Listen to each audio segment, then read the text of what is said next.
Well, music and the arts helps to inspire a child's imagination and creativity, but learning to pick up an instrument also can encourage empathy, compassion, and personality traits that will carry with them into adulthood. A recent Cambridge study shows that children who play music are kinder to their peers. And joining us right now is Tanya Vegvary Plescia. She confirms the same result firsthand when teaching music students and composing and playing the piano. You see her right here, very impressive. She's actually the founder of the Sacramento Piano Conservatory and an accomplished concert pianist. She joins me now to discuss ways to get your children active in music. Welcome, Tanya. Thank you so much for joining us.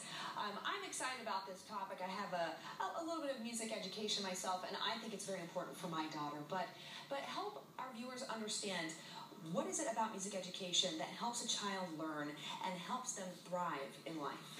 There are so many aspects of that question.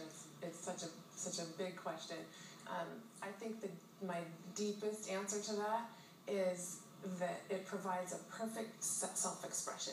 Like music, there's no deeper, more intuitive way to express your feelings and your emotions and even your thoughts through music, and it's so natural and everybody has it. So it provides perfect self-expression. And music is one of the only ways that it's an activity that engages both sides of the brain at the same time, both the spatial and the linear sides of the brain. And it's partly why it's such a shame that it's been taken out of the schools, is that there aren't that many opportunities for children to actively use both sides of the brain at the same time, except in music. So wow, it really helps them with their growth and their their enrichment. Their enrichment and their function, and I never knew that. I never realized it was actually an engagement of both sides of the brain. That's really interesting. How were you introduced to music? My father is a pianist, and we had a grand piano in my home when I was a little kid, and I just remember being just a small child, and I loved to go sit at the piano and make up harmonies, like listen to what the sounds sounded like together. And then my father was my first piano teacher, and he showed me things, and then you just couldn't pull me away from the piano.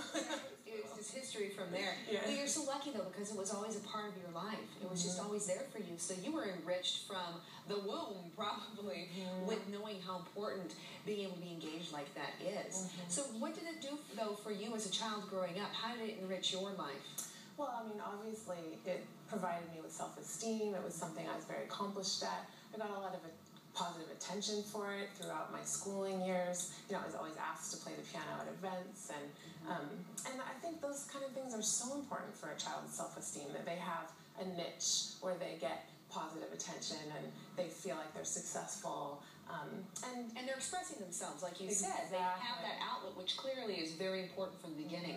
Now, as mentioned at the top here, we were talking about the recent study from Cambridge that it shows that children that have the exposure to music education tend to be more empathetic than their peers. Do you agree with that? I do agree, and I was so fascinated to read that there's been scientific study on it. In my group classes, what I've noticed, it's really amazing that, first of all, the children light up as soon as the music comes on, and we can go from a very focused, singly engaged activity like composing or a workbook activity where they're learning theory and notes, to a group music ensemble where they're playing rhythm instruments together, or they're having to wait for another child to finish a phrase so that they can pick up the next phrase. And they go from one very focused single activity to a group activity, and you can watch them pick up from their peer, from their fellow student. And like, for example, I've seen the faster students wait for the slower students who they just intuitively know that they're going to take a little longer, so they won't pick up until they're done. Like they can hear each other and they can communicate together just naturally. That's awesome. And I would love to know, help our viewers really quick understand, what are some signs that they can pick up on from their children to know their child is ready for a formal music education? Well, first of all, if your child's asking. Yes, that's a good sign. Mom, can I learn piano? Yeah. Or can I learn violin or whatever? So that's an obvious one. But even before that, like I have classes for 2-year-olds, and they just show an interest and they want to sing and they want to move, then they're ready. You know? So you can start it at 2. Yeah.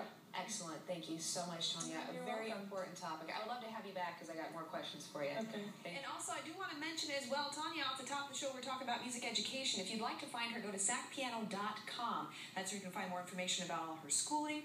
And also, if you have any questions for her, obviously a big breadth of information that she has in regards to music education.